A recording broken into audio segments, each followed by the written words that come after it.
ගේ රාජකාරිය ඉෂ්ට කරන්න කියලා. ඒ තමුසෙලාට කිසිම ගාණක් නැහැ. තමුසෙලා හින්දා මම SP ගෙන් ඊයේත් කුණු බැනුම් ඇහුවා. කුණු බැනුම්. SP කියන විදිහට මේ පොලිස් වසම තමයි මේ මුළු දිස්ත්‍රික්කෙටම තියෙන නරකම පොලිස් වසම. බැලුවා මේ කියමනේ බොරුවකුත් නැහැ. දැන් බලන්න. මේ මාසෙට මිනිමරුන් කීයද? 25යි. මංකොල්ල කෑම් 42යි. ස්ත්‍රී දූෂණ 17යි. දූෂණය, භීෂණය, පාඨනය මේ ඔක්කොම තියනවලු.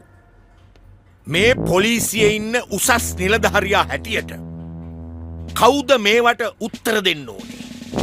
කියනවා බලන්න. කියනවා බලන්න. ඔබතුමාම තමයි. නැතුව වෙන කවුද? මට විශ්වාසදායක ආරංචි ලැබිලා තිනවා. කුඩුකාරයොත් එක්ක, මංකොල්ලකාරයොත් එක්ක, කප්පන්කාරයොත් එක්ක බොහෝම සමීපව සම්බන්ධතා පවත්වන අයත් ඉන්නවයි කියලා මේ පොලිසිය ඇතුළෙම. ඒ කට්ටියට මම බොහෝම තදින් කියන්නේ. කරුණා කරලා ඒ වැඩවලින් ඈත්වලා ජීවත් වෙන්න. එහෙම නැති වුණොත් බරපතල විදිහට වන්දි ගෙවන්න සිද්ධ වෙයි කියලා මතක තියාගත්තොත් හොඳයි ඔක්කොම. මේ වසම සාමකාමී පොලිස් වසමක් බවට පත් කරන්න මේ පොලිසිය මේ පළාතේ හොඳම පොලිසිය බවට පත් කරන්න අපි හැමෝම හිතට ගත්තොත් හොඳයි. තේරුණාද? තමුසෙලා හින්දා මට හැමදාමත් එක එක ලොක්කන්ගෙන් බලු කතා අහා ඉන්න බෑ. තේරුණාද? තේරුණා. වගකීමෙන් යුක්තව පොලිසියේ වැඩ කරන්න බැරි නම් එක්කෝ තමුසෙලා මේ පොලිසියේ යන්න ඕනේ, නැත්තම් මම මේ පොලිසියෙන් යන්න ඕනේ. කියනවා බලන්න. මොකද්ද තමුසෙලාගේ තීරණය කියලා? කියනවා බලන්න.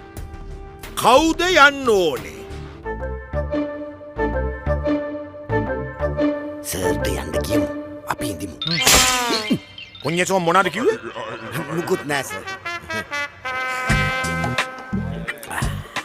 ලොක්ක බරබරේ දැම්මට පුඤ්ඤසෝම මල්ලි ගණන් ගන්න එපා. මිනිහට අර්සස් තද වුණාම ඔහොම තමයි. අපේ පාඩුවේ ඔහොම වැඩ කරගෙන යන්න. හොඳයි පුඤ්ඤසෝම මල්ලිට තේරෙන හැටියෙන් කියන්නකෝ. අපේ අතින් පොලිසිය වෙනුවෙන් මේ රටේ ජනතාව වෙනුවෙන් යුතුයකම් ඉෂ්ට වෙන්නේ නැද්ද? අපේ ගෑනිට අපේ දරුවන්ට යුතුයකම් ඉෂ්ට කරන්නේ නැද්ද? බයිලානේ.